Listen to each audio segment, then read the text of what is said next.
सभी विद्यार्थियों को मेरा नमस्कार। तो प्यारे बच्चों, आज की वीडियो में जो हमारा कृतिका का अध्याय है साना साना हाथ जोड़ी, उसका अंतिम भाग हम संपूर्ण करेंगे। तो प्रारंभ करते हैं। अंधेरा होने के पहले ही किसी प्रकार डगमगाती शिलाओं और पत्थरों से होकर तीस्ता नदी की धार तक पहुंची। बहते पानी को अपनी अंजुलि में भरा तो अतीत भीतर धड़कने लगा। स्मृति में कौंधा हमारे यहाँ जल को हाथ में लेकर संकल्प किया जाता है। क्या संकल्प करूं? पर मैं संकल्प की स्थिति में नहीं थी। भीतर थी एक प्रार्थना, एक कमज़ोर व्यक्ति की प्रार्थना। भीतर का सारा हलाहल, सारी तामसिकताएं बह जाएं। इसी बहती धारा में रात धीरे धीरे गहराने लगी। हिमालय ने काला कंबल ओढ़ लिया था। जितेन ने लकड़ी के बने खिलौनों से उस छोटे से गेस्ट हाउस में गाने की तेज़ धुन पर जब अपने संगी साथियों के साथ नाचना शुरू किया, तो देखते देखते एक आदिम रात्रि की महक से, परियों की कहानी सी मोहक वह रात महक उठी। मस्ती और मादकता का ऐसा संक्रमण हुआ कि एक एक कर हम सभी सैलानी होते यात्री गोल गोल घेरा बनाकर नाचने लगे।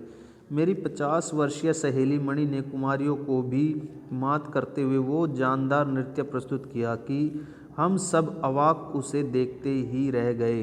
अवाक, बिना बोले, बिना कुछ कहे।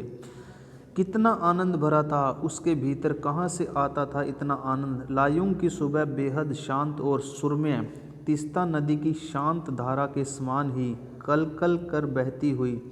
अधिकतर लोगों की जीविका का साधन पहाड़ी आलू, धान की खेती और दारू का व्यापार।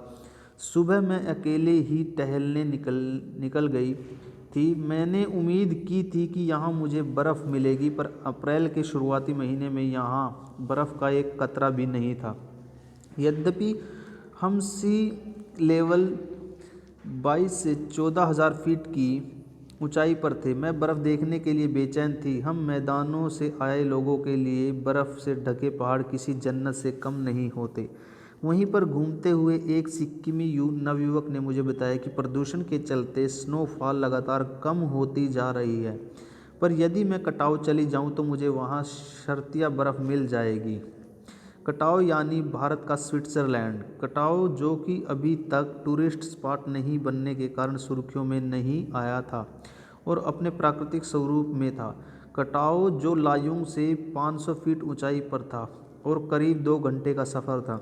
वह नवयुवक मुझसे बतिया रहा था और उसकी घरवाली अपने छोटे से लकड़ी के घर के बाहर हमें उत्सुकतापूर्वक देख रही थी कि तभी गाय ने आकर बाहर थैले में रखा उसका महुआ गड्ढू कर लिया था।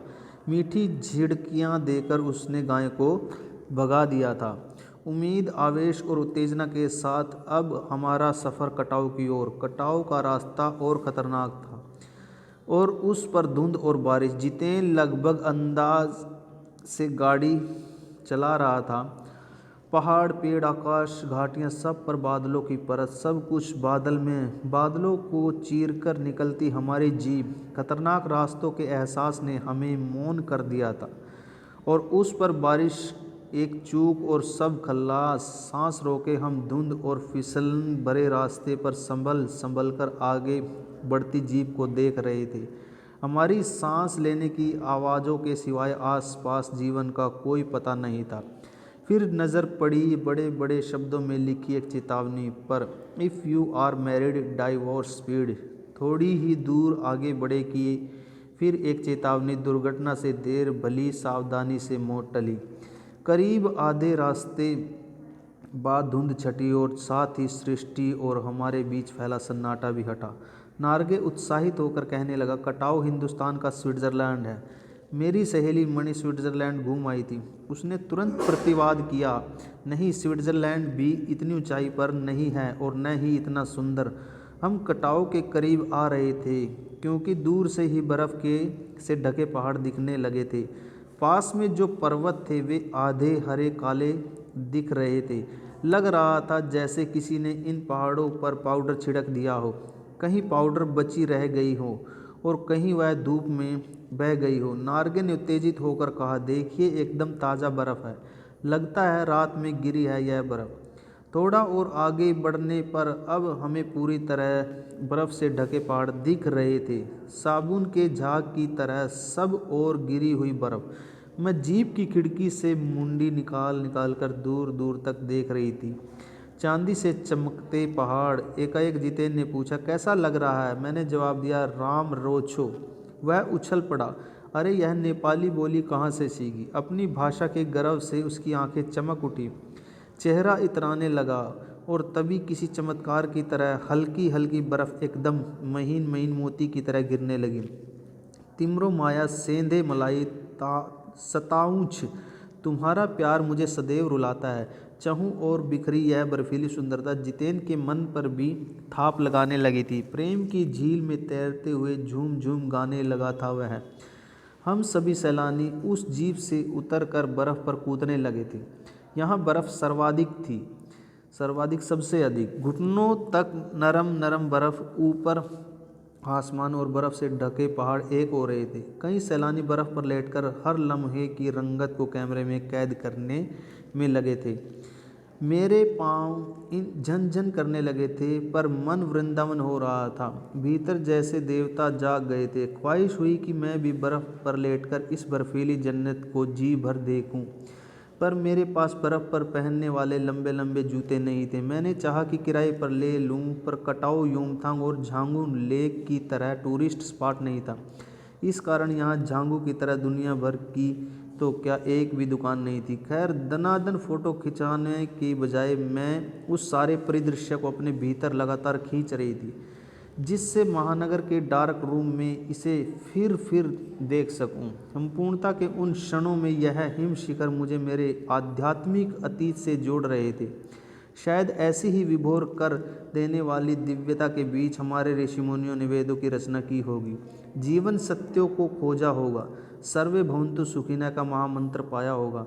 अंतिम संपूर्णता का प्रतीक वह सौंदर्य, ऐसा कि बड़ा से बड़ा अपराधी भी इसे देख ले तो क्षणों के लिए ही सही करुणा का अवतार बुद्ध बन जाए।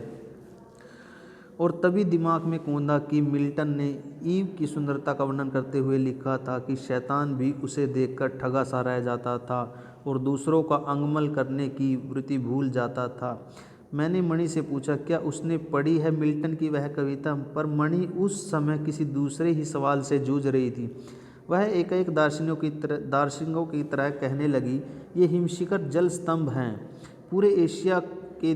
देखो प्रकृति भी किस तरह नायाब ढंग से सारा इंतज़ाम करती है। सर्दियों में बर्फ़ के रूप में जल संग्रह कर लेती है और गर्मियों में पानी के लिए जब त्राही त्राही मचती है तो ये ही बर्फ़ शिलाएँ पिघल पिघल जलधारा बन हमारे सूखे कंठों को तरावट पहुंचाती है। कितनी अद्भुत व्यवस्था है जल संचय की।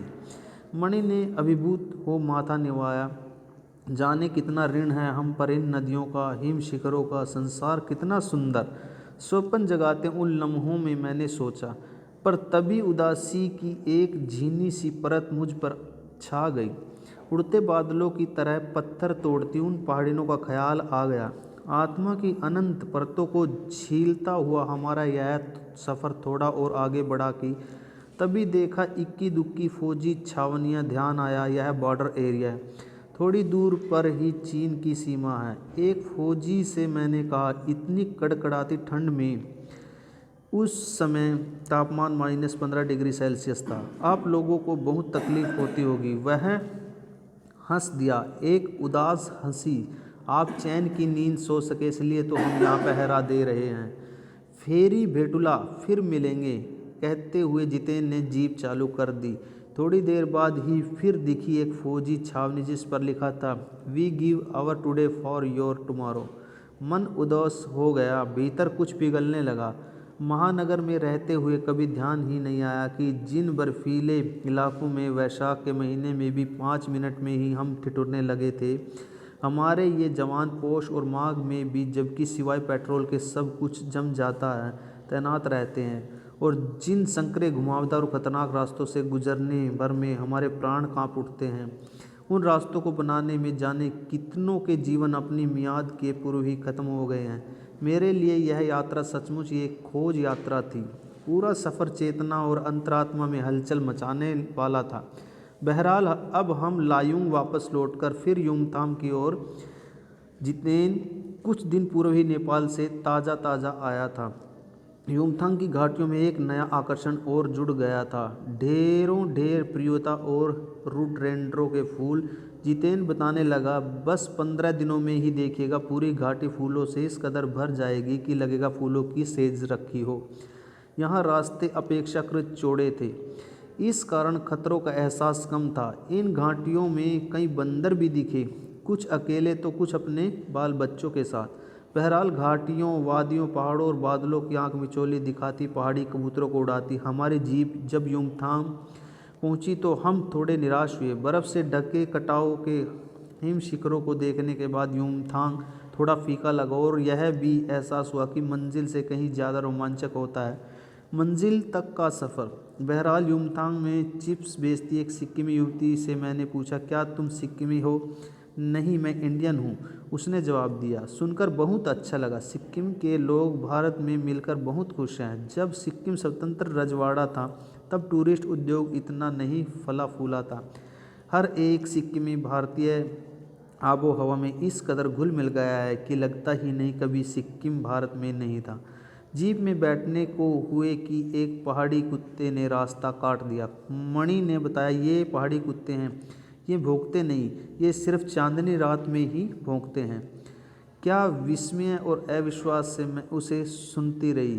क्या समुद्र की तरह कुत्तों पर भी पूर्णिमा की चांदनी कामनाओं का ज्वार भाटा जगाती है। खैर, लौटती यात्रा में जीप में भी जितेन हमें रकम की जानकारियाँ देता रहा। मैडम, यहाँ एक पत्थर है जिस पर गुरु नानक के फुटप्रिंट हैं। कहते हैं क्या गुरु नानक की थाली से थोड़े चावल छिटक कर बाहर गिर गए थे। जिस जगह चावल छिटक कर गिरे थे वहाँ चावल की खेती होती है।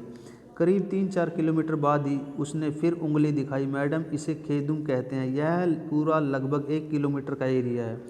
यहाँ देवी देवताओं का निवास है। यहाँ जो गंदगी फैलाएगा वह मर जाएगा। तुम लोग पहाड़ों पर गंदगी नहीं फैलाते, उसने जीभ निकालते हुए कहा। नहीं मैडम, पहाड़, नदी, झरने, हम इनकी पूजा करते हैं। इन्हें गंदा करेंगे तो हम मर जाएंगे, तभी गंगटोक इतना सुंदर है। मैंने कहा, गंगटोक नहीं मैडम, गंतोक कहिए। इसका असली नाम गंतोक है। गंतोक का मतलब है पहाड़। मैं कुछ पूछती कि वह फिर चालू हो गया। मैडम, युमथांग भी पहले टूरिस्ट स्पॉट नहीं था। यह तो सिक्किम जब भारत में मिला उसके भी कई वर्षों बाद भारतीय आर्मी के कप्तान शेखर दत्ता के दिमाग में आया कि यहाँ सिर्फ फौजियों को रखकर क्या होगा। घाटियों के बीच रास्ते निकालकर इसे टूरिस्ट स्पॉट बनाया जा सकता है। आप देखिए, अभी भी रास्ते बन रहे हैं। हाँ, रास्ते अभी भी बन ही रहे हैं। नए नए स्थानों की खोज अभी भी जारी है। शायद मनुष्य की इसी असमाप्त खोज का नाम सौंदर्य है। मन ही मन में कहती हूँ। जीभ आगे बढ़ने लगती है।